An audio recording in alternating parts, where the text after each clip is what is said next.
If some of you came in the front door, you'll notice my 1911 Cadillac outside, and that's how the friendship with Herbert started. I drove by one day, and he waved to me, and I waved back, and I pulled in, and that started the 17-year-long wonderful friendship. That's the car right there, and it's the same car outside. He loved old things, so it was a shoo-in. Just go there, and he loved looking at it, and that began the friendship.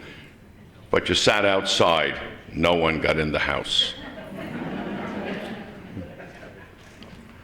This is a picture about 1930-ish, and while his father was alive, the house was always really kept up. The fence was painted, the grounds were painted. His father was very proud of the house, which he inherited from his grandmother.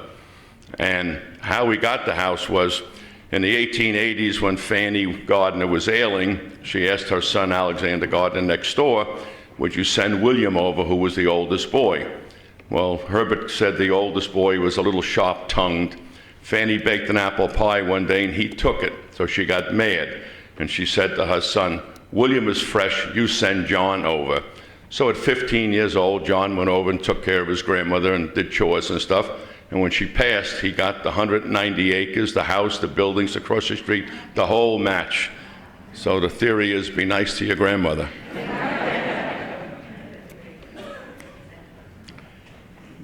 The upper right is how the house looked a little before I came along, and it was really starting to get dilapidated.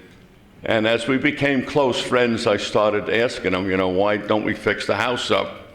And he said, well, let the next guy worry about it. And I said, yeah, but who's the next guy? Well, he was a very private man, and you didn't push. You just said something and let it go. And little by little, he revealed he did have a will. And I said to him, oh, that was great, that's fine. I said, as long as it's all set the way you want everything, that's great. And he said, well, I don't know if I really want that. Well, make a long story short, the attorney he had at the time had everything going to all different organizations that he belonged to, and it really wasn't what Herbert wanted. So we got that changed to what he wanted, and the lower left is what the house looked like in the end. I got Bob Simpson. He was a Centerport fireman and a contractor, to come over and work on the house. But Herbert was not with strangers. That was taboo. He didn't know him. I don't want that guy here. So I said, well, his wife is Joanne, and her grandfather was Art Morris. Oh, Art and I were great friends. Well, there you see the house. No problem.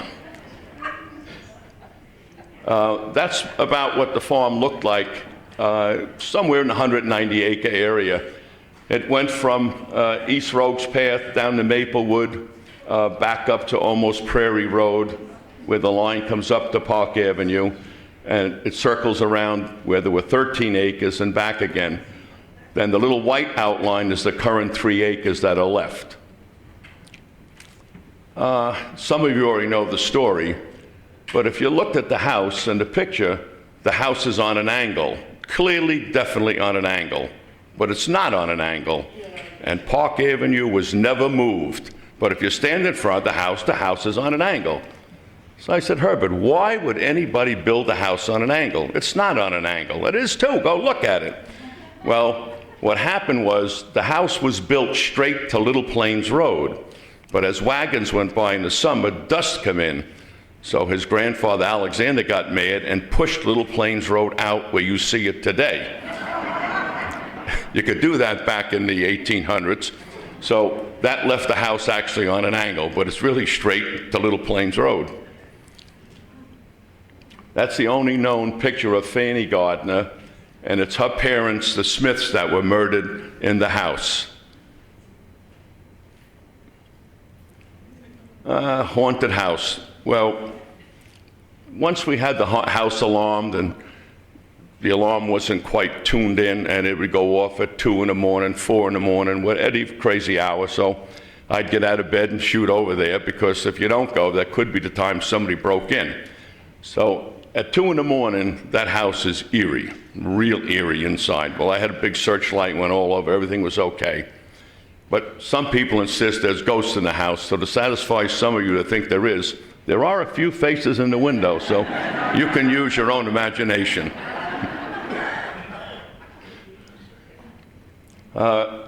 The statue was Lion Gardiner up in the upper left, and Herbert was the 11th generation from Lion Gardiner.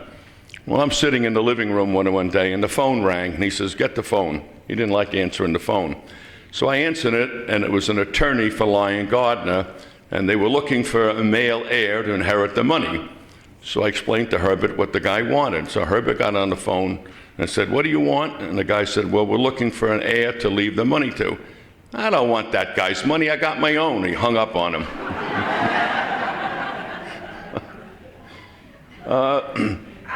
The upper left is his mother, Everetta. She came from Amityville. And on the right is the only known picture of his father, John. And you couldn't see his face, but Sue Hope, fortunately, was able to get on the computer, I guess, and clear it up so we have a little shot of him. On the right was his twin brother, Harold, the bottom, Herbert, and Alice, his sister, on the right. Notice Alice's apron.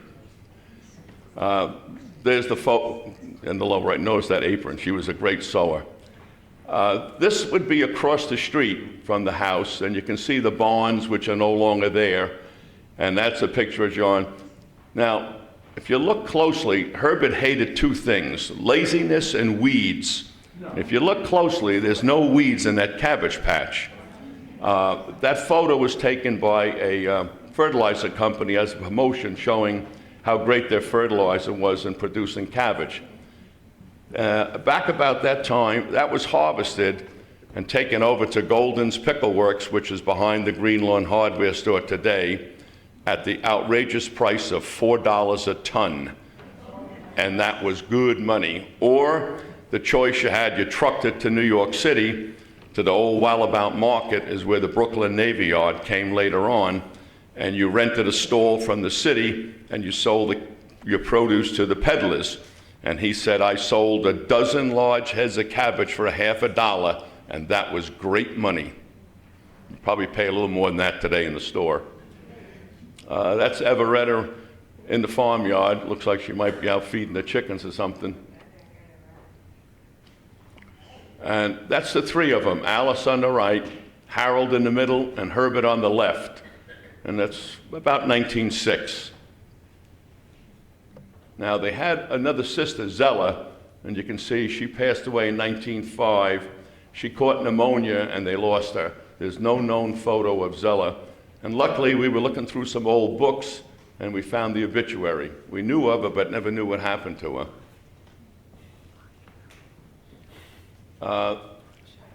They didn't believe in spending money, so they never bought cameras. These are photos from Herbert's chauffeur license, and those are the various years. There is Herbert in the 1930s standing in front of the house. The problem was that three of them never married. The mother had some kind of strong hold on them, and them being afraid of strangers and strange places, they would not leave. They stayed on the farm, which Herbert regretted later on in life of never pursuing what he wanted to do, but he stayed on the farm. The only time he ever left was sometime in the late 1920s. It was Herbert, Art Morris, Leroy Gardiner, and Walter Gardiner, and they took a trip back to Wilmington, Delaware, where Art Morris came from. And other than that, he was in Huntington Hospital for a little problem he had. And other than that, he spent 97 years living in that house and never lived anywhere else. A little later on in life, Harold was seeing a divorced woman, but they ran her off because she's after the money. Alice had a boyfriend, and Alice was a nice-looking girl, but they ran him off because he's after the money. That's a true story from him. There's Harold at age 80 and Alice at 86 with that famous apron. This is sometime, I think, could be in the late 20s or 30s, because you had really heavy snow out here years ago and cold temperature. And they always had a dog and a bunch of cats, and that's just some of the photos of it. But you can see the snow is up to that front window. The coldest temperature they ever recorded, he had 17 below zero, and I thought he was a little off. And then just one night, not terribly long ago, they had the history of temperatures. And in 1934, Central Park, they recorded 12 below zero. So he was right, 17 below was probably right on the target. Some more pictures of Herbert with his chauffeur's license. And if you were not too good a driver, you took your test in Huntington by the old town hall, and you put a $5 bill in your paperwork and you handed it to the inspector, and you were sure to pass.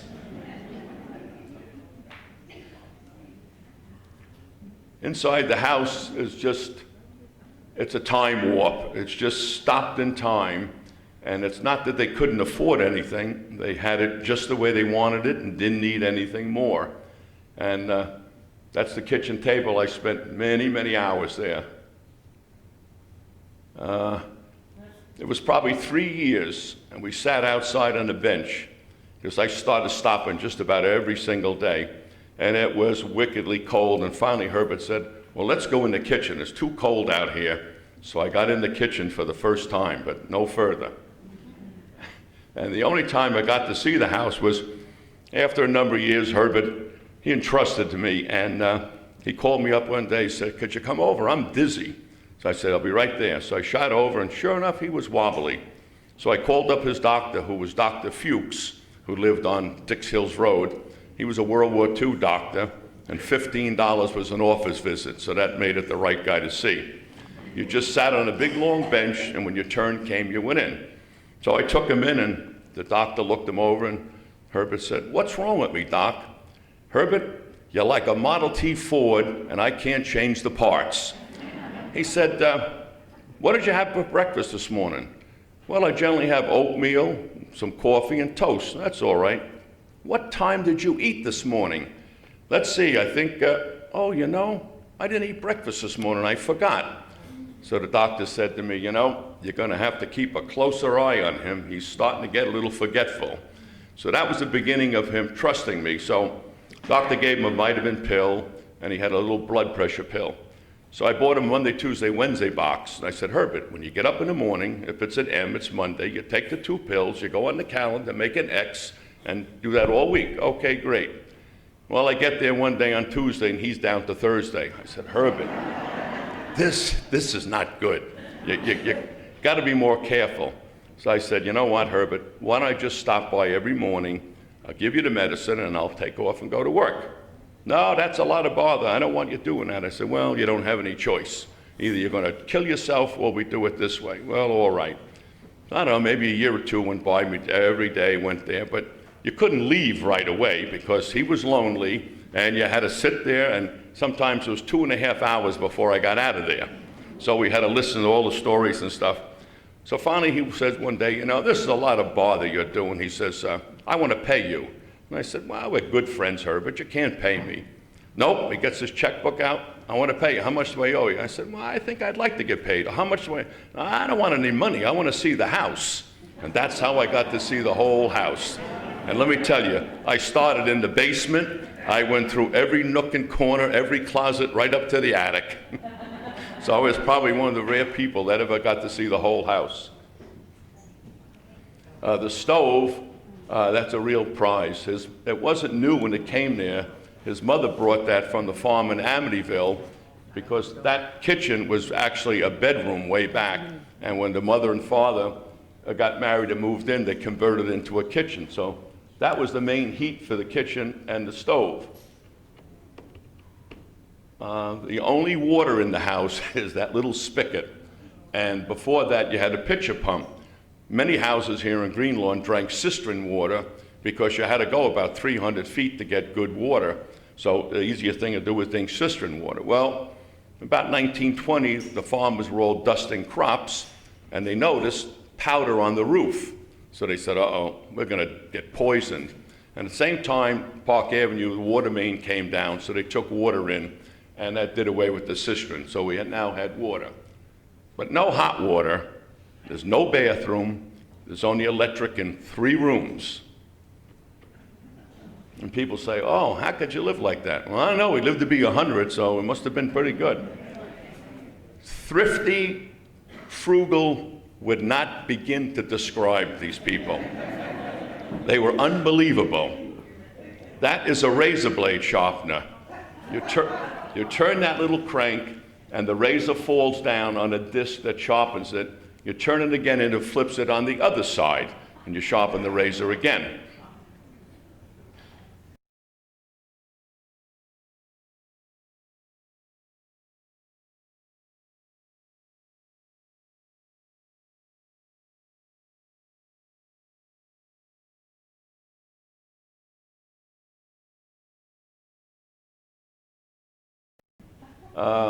The winters were very cold here, and the front door, as you see, opens halfway vertically. And if you didn't quite fit through that, you pulled it the rest of the way and got in and then closed the door again. And it's got a huge skeleton key. It's really big. And it's the only key to the front door. You can, back up one, Deanne. You can see the stoop, how it's starting to deteriorate, and the house was really starting to get bad. And I tried to get him to fix it, and they weren't going to spend any money. And finally what hit him in the head was, I said, you know, you believe in hereafter, Herbert. Your father kept this place letter perfect. He was so proud of it, and you did nothing but run it down to the ground. When you get up there, your father's waiting, and you're going to get it. And you know something? He started to get worried. And that's how we started and got that house all fixed up. As frugal as they were, his mother would buy different things. That's a vacuum cleaner, and it's a bellows, and it rocks back and forth. So the twins, one on each side, would rock the bellows, and the mother would take the vacuum and vacuum. And this is an Arlington sewing machine, and when the mother started having the kids turn the century, Grandma Purdy decided she should have a sewing machine. Well, in those days, the salesman came with a little horse and wagon, brought it inside, fully demonstrated to you, and they even have the instruction book, the original oil can, the little tools that came with it. They lost nothing. And it's in perfect shape, the finish is good, and it still works great. You've all heard of darning socks? Well, they took it to a new level. How you could even get that in a shoe and be comfortable, I don't know. But he said to me, remember now, you don't pay interest, you collect it. Notice the pillowcase. Just because you wore a hole in it didn't mean you threw it out. You just put a patch in it, just as good as new. That looks like an ordinary push broom, but it's not. On top of it is a little tank with a little cap. You filled it with water and put in a couple drops of kerosene, and that seeped through the bristles, and you swept the floor, and that attracted the dust to the bristles. The house smelled a little of kerosene because you had kerosene lamps anyway, so a little more wouldn't bother it. I don't know what the fire marshal would think about it, but he remembers the salesman coming to the door. They would get off the train at Huntington Station, and they had one sample, and they would walk to all the houses and all the farms selling their goods. And his mother bought one. It was $2. And a couple of weeks later, the guy would come out on a train with a whole load of his goods. He'd rent a wagon from the livery stable, and then he'd come around to all the places and deliver the brooms that he had sold you, or whatever the goods were. Ruvo in Greenlawn, many of you here remember John Dean's. That was his general store, and I can't think of the driver's name in a minute, but Ruth, he lived up the street from you. Leonard Elijah, he was the driver. Well, they would come around, take an order, and then the next day they would come by with the wagon and deliver whatever you ordered. So it was nice home delivery service. The geranium room. Herbert was a great farmer, but he wasn't too great with flowers. And lucky for us, the Centerport Garden Club gals came along, and those geraniums today are just sparkling. They're unbelievable. But we bought geraniums. I used to take them out. We'd go out on decoration day and bring them down to the cemetery. But we'd go back in the fall to pick them up. We didn't let them die and brought them back and put them in the window. This is the living room. The wallpaper is now over 100 years old. And if it was a cold winter day, that's where you saw him sitting, almost on top of the radiator, or in the kitchen next to the wood stove, which he had humming just right. And after he was gone, a bunch of us decided one cold day we were working in the kitchen, let's fire the stove up. We almost burned the place down. It would start smoking. He would jump up and touch this and turn that and turn this, and the thing would just hum along perfect, but I didn't have the knack. Back up one, Deanne. That's also where the murders were committed, right where you see the radiator. No one knows, and Herbert didn't know either, the configuration of that room, but there was a great big fireplace there, and that's where the murders were committed, right there in front of that fireplace. Farming. I told you, Herbert hated laziness and weeds, and you can see that fresh piece of ground getting ready to planting. There are no weeds anyplace. He would complain if I had some weeds in the garden. Get them out of there. They're stealing the water and they're stealing the nutrients. Get them weeds out of there. That's the grape arbor, which lasted, oh God, way over 100 years. There we are sitting on the bench outside under the big old tree that used to be there. And Bob Simpson and I started doing some farming there. And it was the only year I had fantastic cantaloupes. And there was a great big cantaloupe there, and I said, Bob, that thing is ready, we're going to get it tomorrow. So we came by and it was gone. So I said to Bob, what could have happened? He said, I bet raccoons carry it off. And I said, yeah, but I don't see any tracks around. Well, it's gone. I said, well, maybe 2 more days we'll get this other one. Well, a couple days later, we go back, the cantaloupe's gone. So I said, Herbert, come out here a minute, what? I said, do raccoons eat cantaloupe? Not that I ever known. I said, well, there's 2 of them missing. We were waiting for them and they're gone. Yeah, here's the raccoon. He said, all 3 of us was watching the same cantaloupe. That was what was the summer kitchen. It was up against the house. So you cooked outside rather than get the house all hot. And it needed a lot of work. So there we are, we're excavating the bottom and Bob Simpson did the work. We put new footings and new beams and rested it back down again. But if you were working, he was right out there with a shovel. He had the help. He wouldn't be sitting down. Well, one summer day, it was like the weather we have now. It was murder. So I pulled in the afternoon and I started hoeing. 2 seconds later, he's out there hoeing. About 15 minutes later, he goes, gosh, I don't know what's wrong with me. I'm tired. I said, well, Herbert, you're 90-something years old. I'm tired too. I said, let me get you a chair. So I got him a chair. He sat down. 5 minutes later, he's back up hoeing again. I said, what are you doing, Herbert? What if somebody drove in and saw me sitting down, they would think I was lazy. Let's see. He really wanted to be needed in the worst way. He just, he was all alone. He was lonely. So every year we do the same thing. Herbert, we're ready to plant. Do we just throw the seeds? No. Wait a minute. I got to show you how to do it. We would plant by eye, but you'll get the rows crooked. I got to get you a string. So he'd come out there and put the string down, and we'd plant stuff, and the beans are up so early. He'd say, the beans are up. I said, where do you see beans? Bend down, look at that line. You see the ground cracking? The beans will be out tomorrow. He was a real farmer, and Nancy Munster said we prolonged his life another 10 years because you didn't have to weed in between the plants because he would be walking up and down all day long, trampling it down. There was no weeds. And he would sit there all day. We had a bad crow problem about 2 years in a row. He would sit there all day and chase the crows. He gave him something to do. Water was another problem. Water cost money.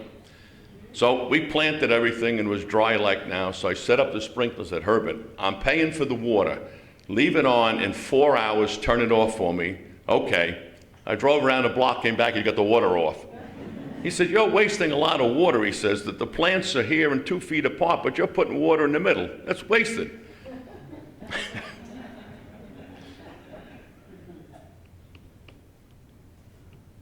I said, Herbert, you really need a television. You should listen to the radio all day. You have so many nice programs on TV. How about a television? Well, how much do they cost? I said, what's the difference what they cost? You need one. Come on. So we get in the car and we go to Tommy Fisher's. You know these people? I said, I worked for Tommy's dad when I was a young guy. I know the family. I don't know these people. I don't like these people. You walk in the door and there's a $2,000 television. He goes, "Oh no, let's get out of here." I said, wait a minute, you don't have to buy that one. Let's just go. I don't like this place. I don't know these people. So young Tommy Fisher came out, and I said to Tom, "Oh, this is Herbert Gardiner." Herbert Gardiner. He said, "You must have known my great uncle, Ray Van Ostrin." "Oh, Ray and I were great friends." We bought a TV, no problem. And then I get there one morning. Where the heck is he? I look in the living room window. He's in there watching cartoons, laughing his head off. So I banged on the window. "Herbert, oh, Tony, come on in, come on in. You ever see anything like this?" He's watching cartoons. Never saw cartoons before.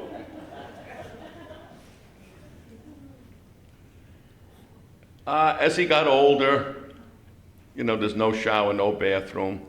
So I said, well, we got to get this guy into a shower. That was almost World War III. He had never been in a shower in his life. So my wife would get his clothes all washed up ready. And the first time I lured him over to the house to visit my dog, it was myself, Florence, Tilden, his cousin. We got into my house, and wow, what a battle. So finally, after he got out of the shower, I said, "Didn't that feel better?"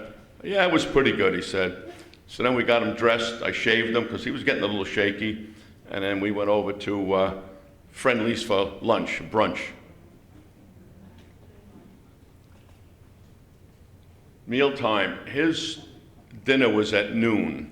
He says, you can't go to bed with a full stomach of food. So when he went to bed, he'd have maybe cornflakes or something light, but his big meal was at noontime. His friend Norm Fleet. His father had Fleet's Dairy, which is up where the big H is almost today, right alongside there. Well, they're probably looking at a dividend check discussing it. But Norm would come every day about 4 o'clock, and I'd show up about the same time, the second trip for the day. And, oh, come on in. His idea of having a piece of pie, if it was cold weather when they made coconut custard, a third each was his idea. He'd take out a half a gallon of ice cream and he'd put a blob on there. I said, Herbert, I got to go home and eat in a little while. Oh, come on, you're young, you can eat up, eat up. I said, no, just give me a little piece. Come on, you can eat up. And those two guys, they already had dinner at noon, so this was just a snack for nighttime. Norm would bring the Daily News every day for Herbert to read. And on Thursday, when the Long Islander came, Herbert would read it. On Friday, he would give it to Norm to go home and read it. And Norm would bring it back on Monday and give it to me. By the time I read it, the print was worn off. But the two of them were pretty frugal. They didn't waste much money. If he didn't feel good, everything was rum, whether it was rye, didn't matter, vodka, gin, everything was rum. So if he didn't feel good, he'd like to put a little rum in his coffee. But, he'd buy like white turkey or something that was probably about $3 a gallon. So Florence and I took him to brunch, usually on a Tuesday. And on the way out of the restaurant, he said, I don't have any more rum home. Can you stop and get me a bottle? Yeah. So I went to the liquor store and I bought him a quart of Jack Daniels. So I came out and I showed it to him. This is good. Well, I pay about $3. Was this more? It was a couple cents more, Herbert. Well, I'll pay you. Nah, don't worry about it. So about a week later, he goes, gosh, is that stuff strong?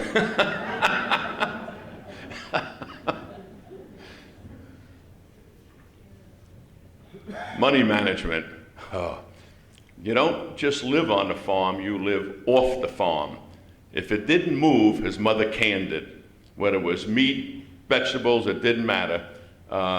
They bought sugar and flour by the barrel. If you bought 3 barrels, you got the best price.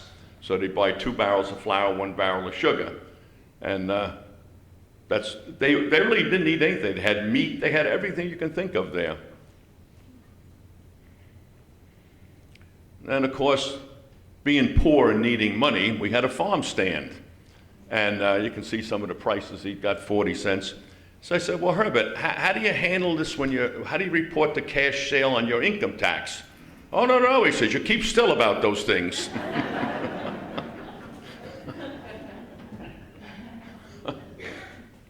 I can't remember if it was Marguerite Miltner or Ann Gardner on his birthday. They gave him a little money tree.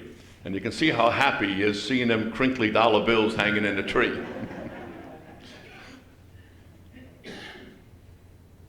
We generally, after we had brunch, Florence would go home and then I'd take him over the Wall Bombs. And you go into Wall Bombs over on Jericho, where Best Yet is today.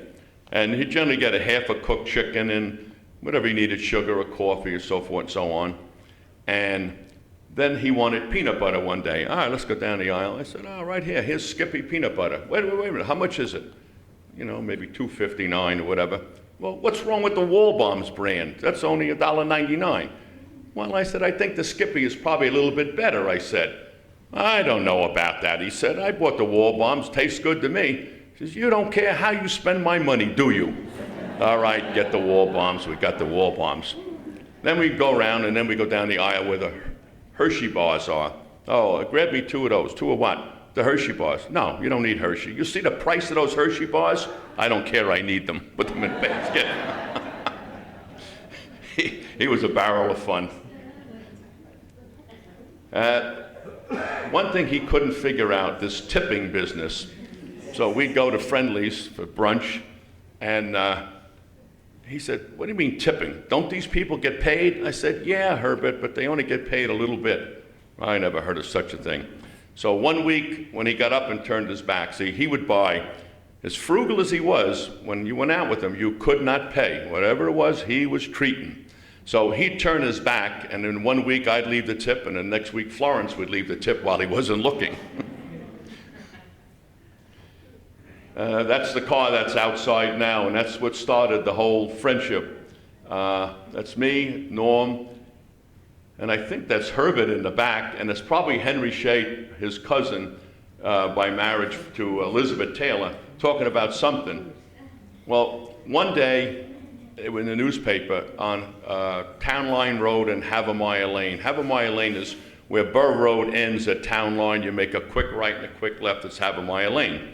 Well, back in World War I, there was a crash there from Brindley Field, where Costco is, where Home Depot is today. Navy pilots were taking off on a training exercise, and this plane was supposed to come from Roosevelt Field with a camera and film this training exercise. Well, whatever happened, the training plane hit the turbulence of the other plane and broke up and came down and crashed on Havamaya Lane. So they decided to put a commemorative plaque because the guys were killed during the war. So family from California came, and I said to Herbert, let's go down there and see this. They're going to put a plaque up. No, I don't want to go down there. At that point, he had never been anywhere with me. And I said, well, come on, let's go.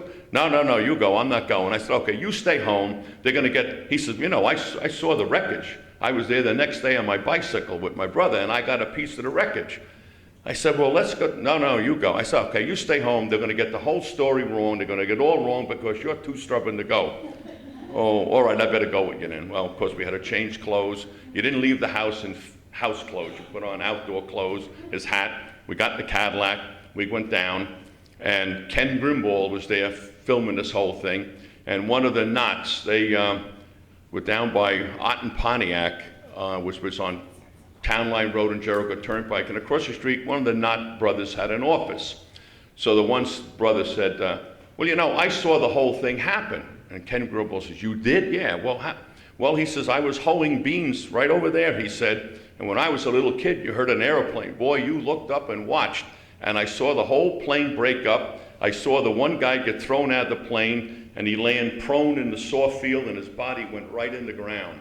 And both of them were killed. So Herbert said, yeah, well, I got a piece of the wreckage. You what? Ken Grimble said, you two guys get over here. Well, they didn't realize they were being filmed for the news. And he said, not. Oh, I think I knew your brother. Yeah. Oh, well, who are you, Herbert? Oh, wow. So forth and so on. Then after the service was over, they had the plaque and everything unveiled. Henry Shea said, well, come on down to the church. We're going to have coffee and tea and stuff. Well, Herbert was in the car with me, and his cousin Elizabeth and Henry got in. We went down to the church, which he didn't want to go to. 4 o'clock, I still couldn't get him out of there. Oh, I remember you. I knew your brother, and so forth and so on. After that, he would go any place with me. And we'd go down Jericho, maybe over to the Mac Company on South Oyster Bay Road. You'd ride along. You see this place here? That poor fellow lost it during Depression. He couldn't get any money up. They foreclosed on him, and this guy lost his place. All over, he would tell you how poor farmers lost their ground. And finally, it was a nasty day out. It was a sheet of ice. I got there in the morning, you could hardly stand up in the yard. And I said, Herbert, don't go outside. You'll fall. No, I won't go out today. I came back at noontime. I brought him lunch. And I said, no. I said, Herbert, listen to me. When the mailman shows up at 4 o'clock, leave the mail in the mailbox. I'll get it in the morning. I won't go out. Well, sure enough, the mailman came at 4 o'clock. He figured it was probably another dividend check. He had to shoot out. Luckily, a lady going by saw him fall. So she pulled over, and the lady across the street, his neighbor, saw the commotion. She ran over, and she knew my phone number was in next to the telephone. She went in the house, called me up. We got the ambulance, and he broke his hip, and that was it. We had put him in a hospital, and from there to Carillon, and that's where we went. Well, he didn't take that very easily, but luckily, Bob Simpson's wife, Joanne, must be dead 35 years, I introduced her. I said, this is Art Morris's granddaughter. Oh, really? Well, that was a little bit better than he knew somebody there. So he was there private pay for 3 years. And finally, I go there one day, and to tell that story, finally I go there one day, and he's in La La Land. So I go to the front desk. I said, what are you guys doing to him? I said, he doesn't know me, he doesn't know anybody. Oh, well, I can't tell you. What do you mean you can't tell me? I said, this guy's private pay. If I stop writing the checks, I said, you're going to find out. Well, all right, but you didn't get it from me. So she opens up the book. Oh, my God, she said, he's on a horrible dose of antidepressant. So I called the doctor up, and I explained to him. I said, I don't want this. He said, well, you can't tell me what to do. I said, you're right, Doc, but I'm going to get another doctor. I don't want him off all this junk. So finally, he took him off everything. And without a week, he's his jovial old self again. He was great. And I said to the girl, you know, if he's a problem, just call me. I live around the corner. I don't care if it's 2 o'clock in the morning, just call me. So she calls him one night about 10 o'clock, says, Tony, I'm sorry to bother you. I says, no bother, what's the matter? He said, he is off the wall tonight. I can't do nothing with him. He's crying. He wants to go home. I'll be right there. No, I go, well, I said, what's the matter, Herbert? I want to go home. Well, as soon as you can walk, you're going home. I don't think I'll ever walk again. Well, we don't know that. You got to do the therapy. The girls are helping you and so forth, so on. I said, as soon as you walk, he was really off it. So the one girl says, you know what, I had enough of this nonsense. She goes and gets another girl, comes back. She jumps in his lap. She's hugging him. She's kissing him. Herbert, what's the matter? I want to go home. Not a problem, she said. We'll take you home.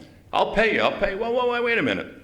We have to move in with you. And one girl can't lift you up and help you. You need 2 of us. I'll pay the both of you. Well, wait a minute. It gets a little more complicated than that. What? Well, you know, she's 25 and I'm 28. And we love sex. Can you handle the 2 of us? Oh, ho, ho, ho. He's laughing. No, I'm too old. Oh, ho, ho. They had him in hysterics. She said, Herbert, get your bag ready tomorrow morning, 8 o'clock, you're going home. And he'll forget about it by tomorrow morning. But they were so good to him at Carillon, it was unbelievable. The gangs of them came to his funeral. They really liked him. They had a lot of fun with him. There he is at his 100th birthday. And he knew everybody. If you had visited him quite recently, he would know who you were. And there he is, 100. He was born December 26th, 1902 in the farmhouse. That's his cousin, Florence Tilden. And then the sad day arrived. And the day he passed away, he had a horrible cold, and I had a bad cold, so I didn't want to go there. So my wife and daughter went, and they sat with him for, the longest time, and got late, and he conked off, fell asleep, and they came home. And I woke up about 3 o'clock in the morning. I was thirsty. I went downstairs, got a drink of orange juice. The phone rang, and I knew what it was. It was over.